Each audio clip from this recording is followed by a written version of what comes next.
Hi, Lenny. Hi, Nancy. Welcome to Season 1, Episode 20 of the Front Porch Book Club. The Front Porch Book Club is a podcast that meets twice a month. We like to dig deep into the relationship between characters and the worlds they live in. Grab your book and iced tea and join us on the Front Porch.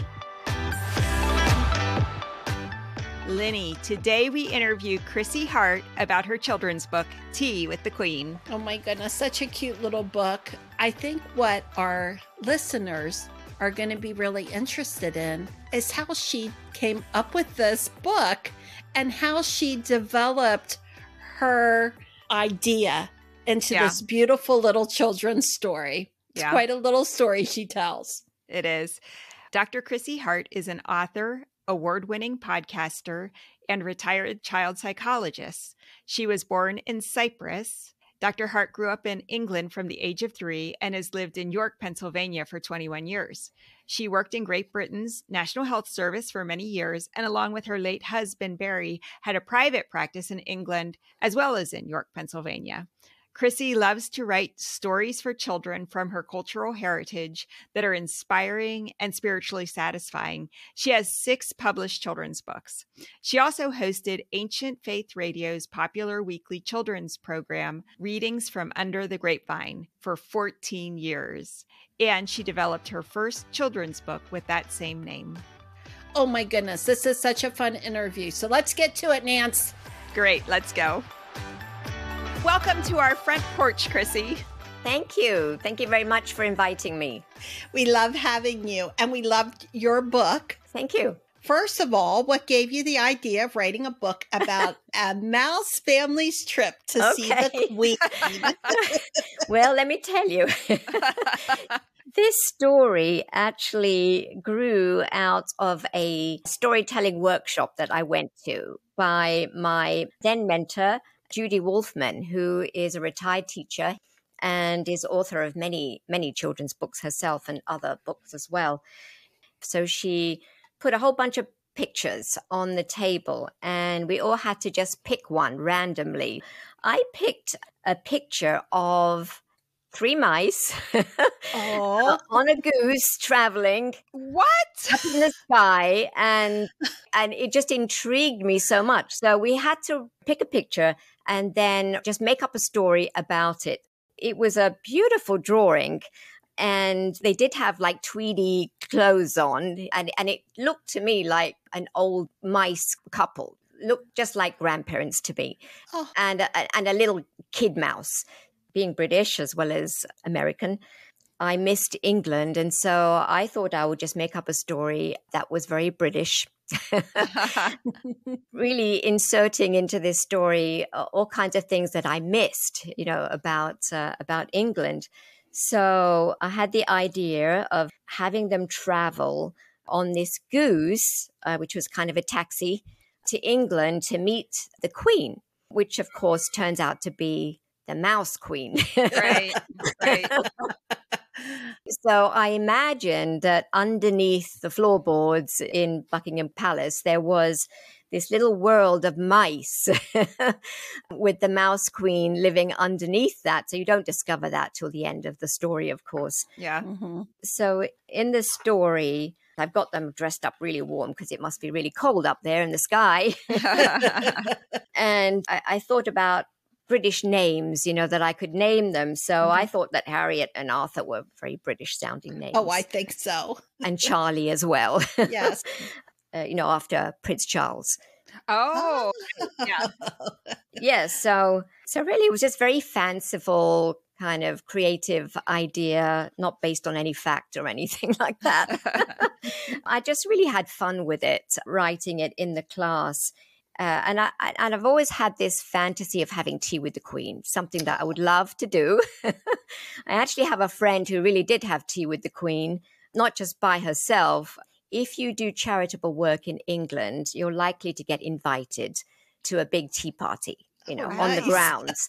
And this friend of mine did do a lot of charitable work, and she did get invited to have tea with the Queen. So it was my fantasy to have tea with the Queen. So that's the backstory to that. So I really wrote half of it in the class. And then we ran out of time.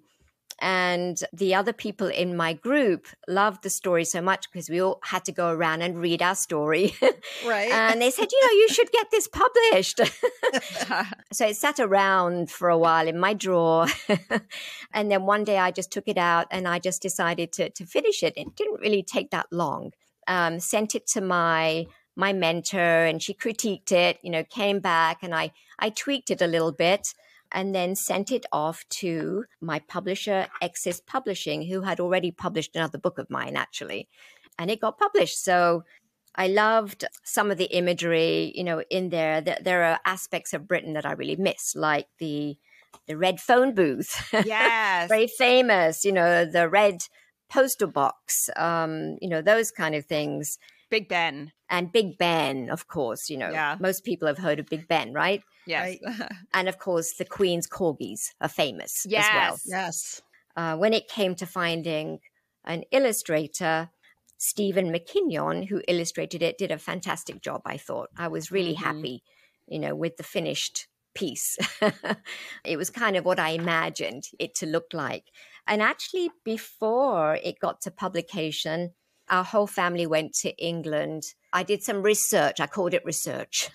We had to go to Buckingham Palace, of course, to, Right. to research the story. So we all went. I wanted to see the gardens and I took a lot of photographs of the palace and the gardens and so on. And I had them ready just in case the illustrator wanted them. But he had his own ideas, which was fine. Some illustrators like the idea of the author giving them photographs and so on. But it was fun anyway, doing that research, even though he didn't get to use any of the photographs. It really was a great visit. And we had tea, in the gardens, which was really nice too, and visited the bookstore and so on. That was my first visit actually to Buckingham Palace inside. Oh. So it was really very special. Wow. So, when you get to write about a book, it's really fun doing the research. And this was really fun. We really did love the illustrations. Lenny and I were talking about how gorgeous they are. So when did the publisher decide on Stephen as your illustrator? Did you have any conversations with him, or was it really a very separate process? It was a very separate process. Okay. I never got to speak to him. I've not met him. Okay. And it's interesting because with my other books, I did have conversations. With my very first book, I sent a lot of photographs to the illustrator because it was based on a story from Cyprus, where I'm from, and a story about my grandmother. And I had a lot of photographs from my country, from the island of Cyprus, which the illustrator really welcomed and found very helpful. So this was a very separate process and very different, with this book. But it turned out just beautiful. Oh, absolutely. It was fine. Yeah. Since then we've had conversations. Since it's been published, we have. But it's interesting how it works very differently from book to book. Mm-hmm. With my two other books, which were illustrated by the same illustrator, Nico Torcelli, I met him because he had come to our church and we got together and he shared ideas and I shared my ideas and we worked very closely. But in the end, it was his interpretation of those stories for those books. But no, I'm really happy with it. I love the brightness of the front cover. Yes. And I just think he did a great job illustrating just the feeling, the feeling of the story. It was really wonderful. We were trying to figure out, and I don't know if you know, Chrissi, was he doing like a watercolor with like pen? Yeah. How did he create that look? It looks like watercolor, but I don't know. He didn't tell me. Oh my goodness, it's just beautiful. I just loved it. It looks like watercolor, but I don't know if there's any other process, to that. But it looks like he did everything in watercolor. I should ask him. It's just beautiful how he did that. I don't know that I've ever seen anything quite like that. I know. Well, your background in child psychology. One of the things that I liked about your book was the little mouse and how he overcame some scary things. That's right. He was a problem solver. There's some resiliency in there. Mm-hmm. And I don't know, were you thinking about all of that when you were writing this from a child psychologist point of view, or? I didn't really think about it too closely, but I'm sure that my background in child psychology influenced my writing, because I was certainly aware of that Okay. he's expressing anxiety about the height. Right. Actually, that's my fear. I don't like heights. And then he does overcome that. And then grandmother's, trying to console him and get him distracted and so on. But yes, you're absolutely right there that from a child's point of view, there's a little bit of a struggle and some difficulty, but he learns to overcome that. And it's really his resilience, I think, that kind of wins through at the end as well, when the corgis come. Yes. Well, it's always good to have black licorice in your pocket. Yes. So it's funny that, when you read the reviews, on Amazon, I think somebody had said, "Oh, you should never feed dogs that," And I thought, well, of course you wouldn't, because this is all fictional. That's what parents are for, right? When you read the story, it gives an opportunity to discuss this and say, now, you wouldn't do this. You wouldn't give them licorice, really. I kind of like the twist at the end, I think, with the queen being the mouse queen, not the real queen. Yeah, we wondered if that was a twist that you had planned. Yes. And maybe the adults would really have this assumption that it was going to be the queen. Yes. And that was like a little, aha, parents, you think you know what's going to happen. Yes. It's the mouse queen. And the That's kids, right. They might all the way along have imagined that it's the mouse queen because they don't have the assumptions that maybe adults would bring to the story. And that's interesting, because you could ask them, right? Yeah. Did you really think it was going to be a mouse queen or the real queen? Right. It probably depends what country the kid is from, too. English children might more likely think the actual queen, where American kids who know a little less about the monarchy wouldn't maybe be thinking that. I don't know. Right. That's a good point. And I guess the other reason why I had this storyline, about the queen is that I'm a royalist. I love the royal family. So it was really great fun to craft a story that was about the queen, even though it was a mouse queen in the end. I particularly liked reading it with your accent. I have to tell you, when I was reading it, I was hearing your voice. Yes. And it added a certain little bit of Britain flair to it. Yeah, that's right. It's on YouTube. I actually read this, and I actually enjoy doing the different voices, like the Cockney, oi, was kind of fun doing that. And then the more upper class sort of accent as well. And the accents that the grandparents would use was really fun too. So it's fun actually reading it to kids. Oh. And after this came out, I did have a little party at my house where I read it to children from church.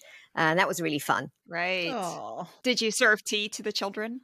I can't remember if I served tea. I think we did this maybe at Christmas time. And my husband, Barry, dressed up as Santa. And and gave gifts away and so on. So that was fun. Oh, wonderful. That's lovely. Well, I loved Percy. I thought he was such a great character because he's kind of dangerous with his frightening flying and his crash landings. Yes. But he's also kind of a guide of sorts, getting them to London and knowing how to get to the Queen. I wondered if this was a chance for children to experience the complexity and who people are, that people aren't all good or bad, competent or incompetent, that people can be many things at one time. Yes. Was that in your mind when you wrote this? Not so much, really, but I just like the novel idea of having a goose instead of an aeroplane taking them. Yes. And I just love the little glasses. Oh, the goggles are fantastic. Yeah. Yeah. And he just seemed to know where he was going. Mm-hmm. And they seemed to trust him. I mean, they were sitting on the back. They weren't fastened in with seatbelts like on an airplane. True. Yeah. Well, travel can be perilous, so. Yeah, it can. And then when I'm talking about the food, the chips, of course, in England, chips are French fries, aren't they? Right. So when you're reading that here in the States, children may think chips are like potato chips, which they're not.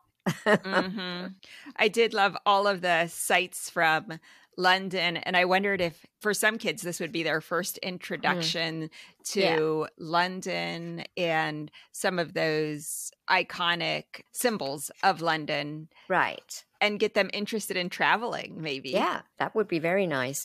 I grew up in London from age 3. Oh. And my parents are still in London. So I miss it very much. And so that was one of the reasons why I wrote this story, that it was based mostly in London. When did you move to the United States, Chrissi? December 2000. Okay. My late husband, Barry, had lived in England for 26 years and a psychologist as well, and wanted to come back home. Okay. He was tired of it raining all the time. Although I think the weather improved, once we left. It was sunnier, it didn't rain as much. So I did want to mention, I dedicated the book to a little boy called Charlie Carter Bates, who passed away from his battle with a brain tumor back in 2010.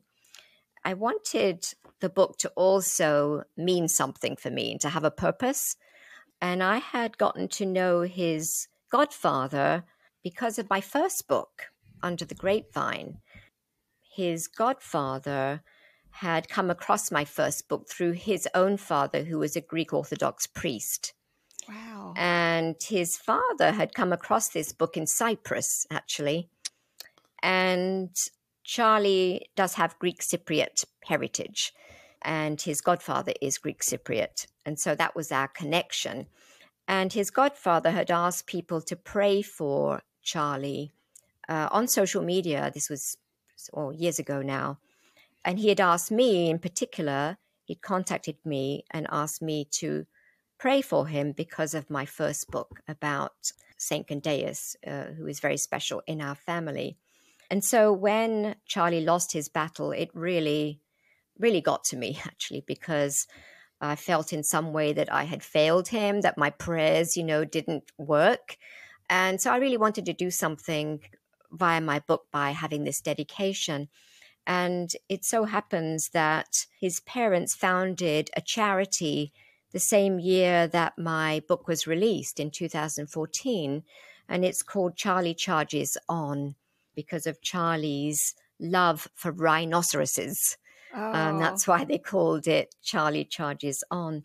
And so I have this website in my book. It's in the dedication, in the hopes that people would follow it up and maybe find out more about their work, and the charity, which was really to raise awareness into brain tumor research, which was very much underfunded in Britain. And I know that it's underfunded in this country as well. Mm-hmm.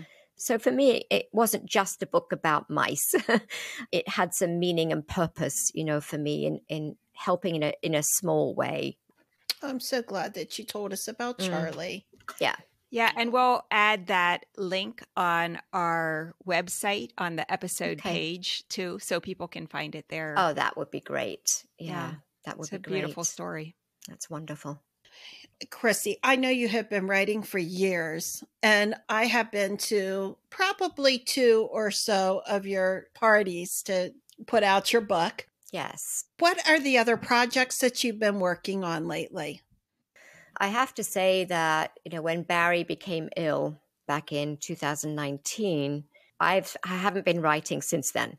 My writing muse, if you like, kind of just left, left the building, shall we say, mostly because of just all the stress of being a caretaker and, taking care of him that year. And then when he passed at the end of 2019, I think just dealing with the grief, not just myself, but supporting my 2 adult children as well. Yeah. And really, before he became ill, I was working on a book, which was a therapeutic book for children. The Ladybug. Yeah, but nothing happened with it. So I was wondering about that ladybug. I had submitted it to 2 publishers. I know it doesn't sound like a lot because in the publishing world, you often have to submit over and over and over again. And I did have it critiqued and I did revise it, multiple times. But now I'm not sure that I want to stay with that story. I still like the ladybug idea, but I think I'm going to totally revise it. So I haven't given up on that topic, but I'm not sure it's going to be about anxiety anymore. Or if it is, it's going to be totally different. Okay. And I did use that story actually in my practice, in my therapeutic practice, just the draft version. And it was helpful in helping children. And I did have something for parents as well that went with it. So I think that's going to be revised. But I do have another idea that I've had for some time. And it's going to be probably a Christian story again, because this tea book was the only secular book that I had. The other 5 are Christian books for children. So I do have another idea. And I think I'm getting closer now to thinking about writing again. I love the illustrations with the Greek Orthodox books that you have done. Oh, thank you. And I remember meeting the illustrator. Now you're talking about Nico. Nico, yes. Yeah, wow. Just beautiful books. Yes. I remember just wanting to talk to him and just finding out about him because these illustrations were just unbelievable. He is such an amazing artist. He got his green card for this country on the basis of his spectacular artistic skills. Wow. On the basis of being an extraordinary artist. He's had many, many art exhibits around the country. He's a fantastic speaker as well. He had a wonderful exhibit at the Antiochian village, which comes under the Antiochian Archdiocese, Orthodox Christian Archdiocese. He had a wonderful exhibit there, which included all of his children's books, all of them. Wow. So including the 2 that we have together, but he also has other children's books with St. Vladimir's Seminary Press. His were the first children's books that they published ever. And they're all amazing. I mean, just owning, one of his books is wonderful because they're really pieces of art. Yes, they really are. Every page, you think that he spent like 300 hours just on this one page. It's just unbelievable. He's very meticulous. He does fantastic work. And, it cannot be hurried. You can't hurry art, he's told me. So I know I'm very impatient. I want something to come out quickly. And it's quite a process. It can take years for a picture book to come out because of the artwork, really. I think my favorite has to be the second book that I had published, which is The Hermit, the Icon, and the Emperor. I think I have that book. I just love every page, really, in that book. And I have a number of his pieces up in my house. Of course, I love the front cover of the Legend of the Cross, which is the lion. And when people look at that, they think of the Chronicles of Narnia. Yeah, it's Aslan. Aslan, they think of Aslan. Yeah. And that was in his mind when he painted that as well. Okay. But he also represents Christ, of course. And then my first book, Claire Brandenburg, is the illustrator for the first one, and she did a great job with that. And I gave her a picture of my daughter, Sophia, for the front cover because evidently I looked like my grandmother. I didn't have any pictures of my grandmother, but Sophia looked just like me when she was a young child. And so the illustrator used a picture of her for the front cover. And that book is a story about your grandmother? Yes, that's a true story about my grandmother, who was healed by the intercessions of this saint who was only known in Cyprus. He's known now around the world because I think of the book that I had published about him, Saint Gandeus. But yeah, she became sick when she was about 3, probably polio, and the doctors were not great 100 years ago in Cyprus. And she became worse. She became paralyzed and stopped eating, obviously couldn't walk. And he just suddenly appeared to her on the farm when she was sleeping under the grapevine one day, and appeared to her on a white horse as a grandfather figure. He asked her what was wrong, and she said she couldn't walk. And she was awake. She was not sleeping at that point. She'd woken up, and he said he would take her to his church. And in those days, I guess children weren't afraid of strangers because she got onto his horse with him, and he took her to his church. And at the bottom of the mountain, there is a little cave where there are pictures of him. They're called icons, paintings of him. And he gave her some holy water and some grapes to eat, and took her up to the top of the mountain where there is his church. And by which time she was able to stand, and he asked her to kiss the icon of him, a picture of him. We call that reverencing the icon. And when he took her back to the farm, she was all better. She ran to her parents, to their total astonishment, and she told them what happened. And she told them that he promised, that she had promised him that she would take them to his church on Sunday. So they all went by horse and buggy, no cars then, no cars 100 years ago. Yeah. And when they got there, she said, this is where the bapu means grandfather in Greek, where the bapu gave me water to drink and grapes to eat. When they got to the top of the church, she pointed out a very old picture of him, an icon of him. And she said, that's the grandfather that brought me here.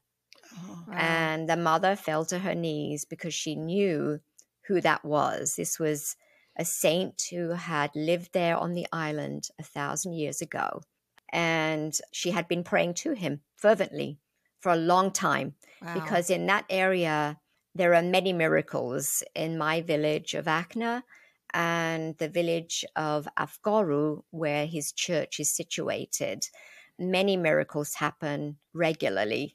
I can tell you that my mother's best friend, this friend's husband, was also miraculously healed through his intercessions. He had cancer in his neck, and he had been praying to this saint and promised that if he was cured, he would name his first child after him. Well, it miraculously vanished. The doctors couldn't explain it. And he named his daughter Gendulla after the saint. Oh, it's beautiful. And my mother has another friend who also was healed through the prayers of this saint. So, yeah, so there are many, many miracles. But I have not read or heard of a story like my grandmother's. Mm-hmm. I have read the late abbess's book about this saint. Many people wrote to her with their miracle stories, and she had it published, and I read it in Greek. There are no stories like this where the saint actually appears on a white horse, literally. Wow. Most people dream about him. Some people have seen him. All the nuns had seen him around the monastery. He appears to them, and he actually introduces himself, and he says, I'm Saint Gendaeus. Just so you know. Yes, and it's very strange because when we visited Cyprus back in 2007, we went to his feast day. On his feast day, there are many market stalls and people selling goods and food and so on. And then there's a service at the church. And I went into the cave, and I had the strangest deja vu feeling. As soon as I went in there, I said to my mother, I feel like I've been here before. And she said, your grandmother used to bring you all the time, regularly, as a baby. Wow. Here. Yeah. So that's how my interest developed. And I talked to my mother more about the story and did more research about him. That book is called Under the Grapevine, right? Yes, it's called Under the Grapevine, A Miracle by Saint Gendaeus of Cyprus. Great. But really, my mother told me this story for years as I was growing up. I remember when she visited her sister who was very sick and who had died of cancer. My mother had visited her, and here I was calling her, wanting to know what kind of animals did they have and what color was the roof, and she just thought I was being really trivial and bothering her, but I had to get all this information for the story at the time. The stories that you've written there are so inspirational and they're so full of meaning. And again, beautifully illustrated. Just enjoy everything that you've written, Chrissi. Thank you, Linda. Whatever ladybug or whatever you come up next, I'm going to get that one too, because I loved the ladybug book. I think you pretty much had that one done when I read it. I know. Well, but it's funny because just yesterday I was in the house holding my cat, Lulu, and I suddenly saw something on my shoulder. I thought, what is that? And it was a ladybug. So I thought, okay, this is a sign. There you go. And I'm bringing it up today. You got to write this. Well, we need those good little books for our therapeutic offices. Right. Chrissi, what's the best way people can stay in touch with you or learn more about you? Okay. Well, Facebook maybe. Okay. People could go to your website and find out what you're up to on that. They could. Yeah. And so we'll definitely link your website also to our page. What is your website? It's chrissihart.com. Okay. So it's CHRISSIHART.com. Wonderful. It's been so great having a chance to talk with you, not only about Tea with the Queen and what a fun and lovely book that is, but about the inspiration for this and some of the other books that you've written. It's really wonderful to hear all about your inspirations. Well, thank you so much for asking me to chat with you. It's been great. Thank you. It has been so lovely having you. I guess there's one more thing I forgot to mention. As a result of my first book, I had a podcast on Ancient Faith Radio for 14 years. Okay. Which I just retired from actually this year, only because I ran out of books to read. So I could have kept going for years. And I was invited to host this weekly podcast where I read Christian books to children, including the Chronicles of Narnia. I have 2 years of readings on that, by the way. Wow. Yes. And it was because when I had my interview about Under the Grapevine, I was asked to read it on the radio, and the CEO, John Maddox, loved my British accent and the reading so much that he invited me to do that. So so I have 14 years of archived readings there. Can people access those somewhere? Yes, I think it's ancientfaith.com/podcast/grapevine. Okay. But if they put readings from Under the Grapevine, they'll find it. Okay. Well, there you go. Well, thank you so much for stopping by, Chrissi. Thank you. Thank you both. It's been great talking. It's great talking to you too. Bye-bye. Bye-bye. Well, how wonderful to talk to Chrissi. What a talented author she is. Mm-hmm. You can get onto our website. We're going to have postings there that will get you into other books that she has written, and also so that you can find her if you want to listen to her read some of the stories. I want to listen to The Lion, the Witch, and the Wardrobe with her reading with an English accent. That sounds wonderful. Would that be great? I love it. Really. Some nice winter evening with hot tea in hand, just listening to that. That sounds delightful. It really does. Now you can see why I said I read that book with her accent in mind as I was reading it. It adds a certain flair to us Americans, I guess. I think you're exactly right. We love English accents. Well, stop by the Front Porch next time. It's going to be a new year, new books, new podcasts. That's so exciting. I know, you too. We're going to ring in 2022 with a whole new lineup. Woohoo!